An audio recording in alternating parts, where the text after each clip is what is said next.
This is St Michael and All Angels Church in Heavitree, part of Exeter now, and we're going to today walk amongst the memorials in the churchyard and pick out any interesting ones.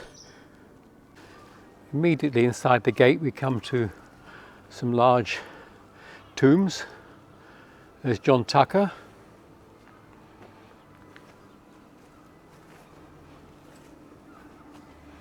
on there.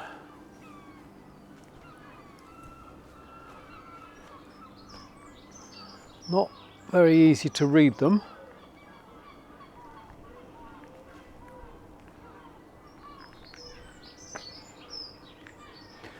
George Spark,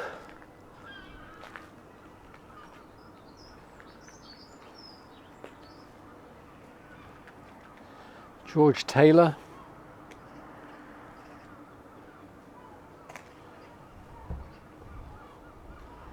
and Robert Theodore Garland. Doesn't say very much about him. This is the tomb of John Spark and his wife Frances. A really nice piece of stonework.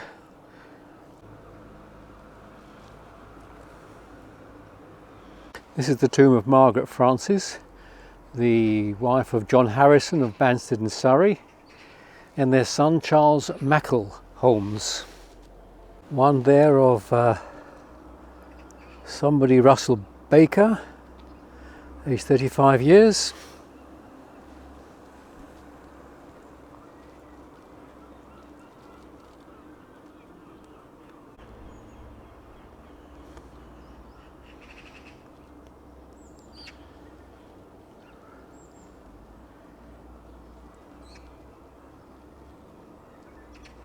Here's one to Edward Priestley, Cooper, of the Middle Temple, barrister.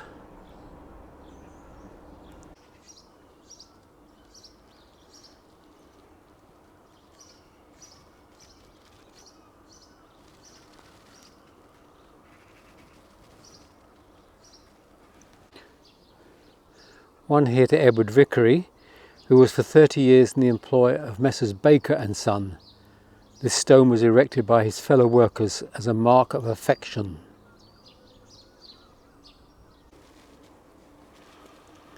This reads Biggs Andrews Esquire, of the last Commissioner of Bankruptcy for the Exeter District.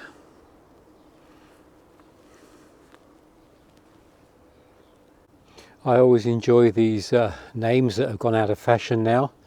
We've got Hepzibah Sarah, and further down we've got Elizabeth Theodosia. Wonder if those names will ever come back. There's some intricate work on this stone, carved into the stone.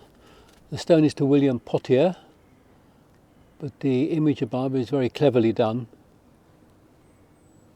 And another one where the stone carving is particularly admirable in its detail.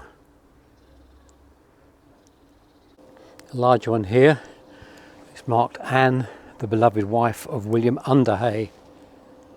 Now we're moving down the hill and we're moving into part of the cemetery which is a little newer.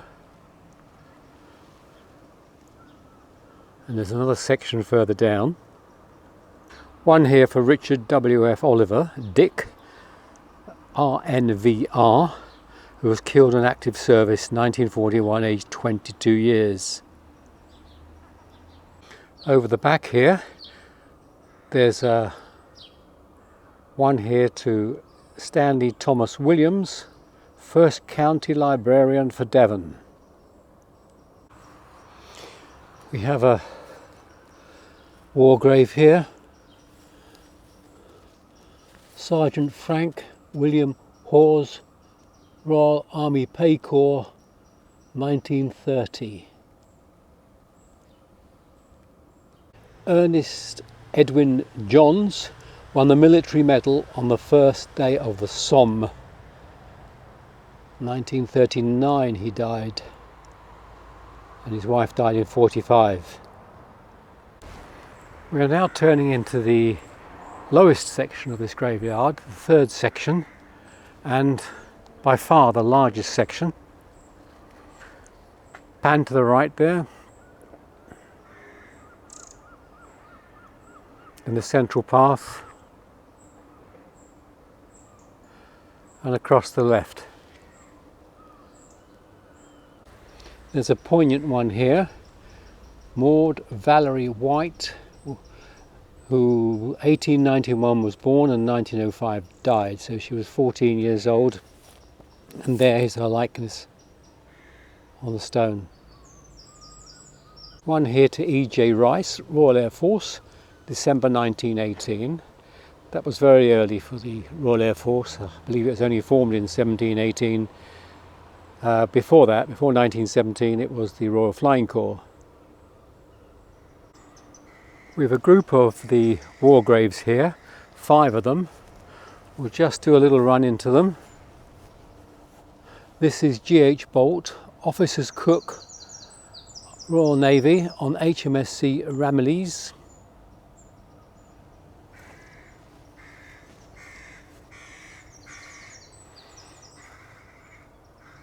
J. Barnett, Royal Engineers, 1918.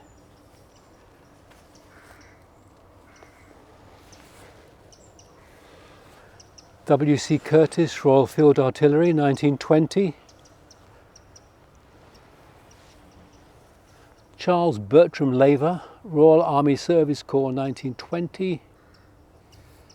And at the back here is T. Baker, the Royal Engineers, 1920. All gave their lives in the service of their country. So thank you, guys.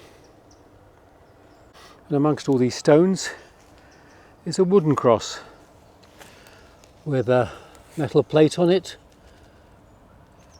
Elizabeth Connett and John, her husband.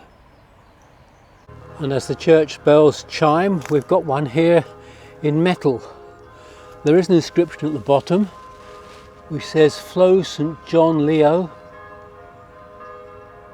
and other words which is difficult to get down to get on the camera.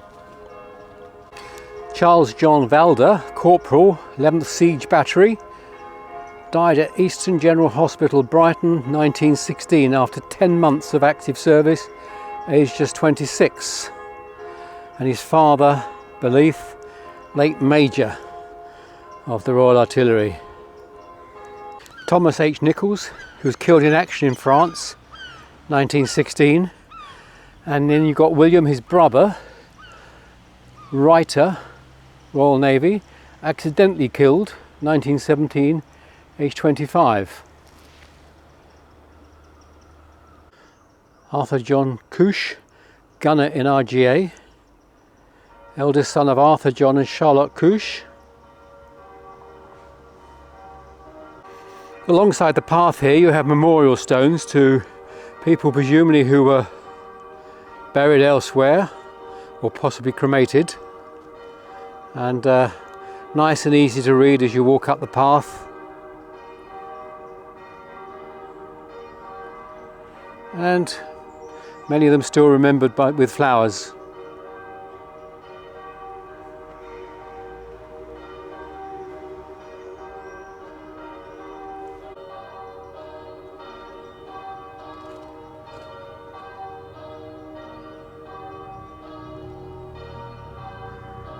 Now here's a fascinating name.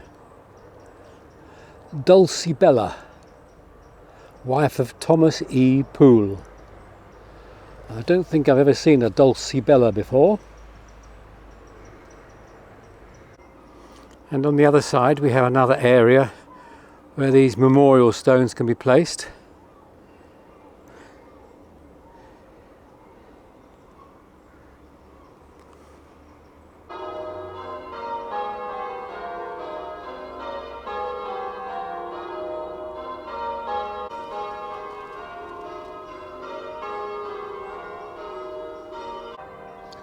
Almost buried by this tree is a war grave to R.T. Crouch, Royal Field Artillery, who died in 1920. And just close by is one to A.T. Crouch, Royal Field Artillery, 1918. Got one here to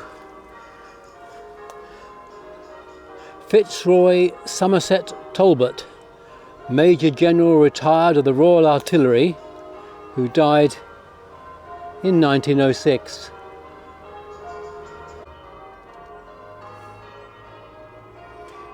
So I'm going to leave this very brief visit to this churchyard, with the sound of the church bells, and suggest that it's well worth a visit.